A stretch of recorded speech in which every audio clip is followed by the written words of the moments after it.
Plus que jamais, le sport, c'est la santé. Du foot dans cette édition avec la présence à Mayotte d'un conseiller technique national de football. Il est sur le territoire dans le cadre d'un stage de formation théorique et pratique sur les techniques de préparation physique.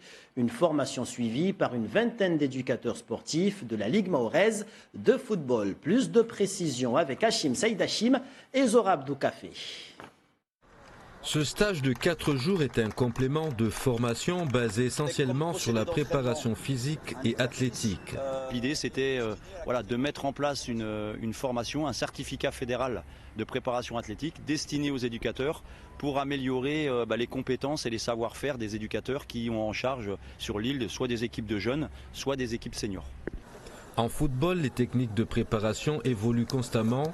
Cette formation permet de mettre à niveau tous les éducateurs sportifs. Leur donner tous les paramètres de l'effort sur la qualité d'endurance, d'aérobie, la qualité de vitesse, la qualité de force, la qualité d'équilibre, d'adresse, de coordination. C'est vraiment leur donner des méthodes pour mieux appréhender ces qualités physiques et pour rendre leurs joueurs plus performants chaque week-end et chaque semaine.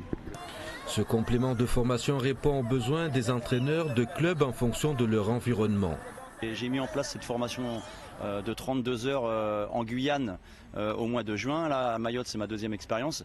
L'idée, c'est aussi de répondre aux problématiques de chacun. Et les problématiques de climat, le ramadan, les conditions climatiques, les conditions de terrain, on le voit, c'est pas les terrains de métropole. Et en fait, c'est de leur donner des outils, comment être le plus efficace possible en fonction de mon environnement.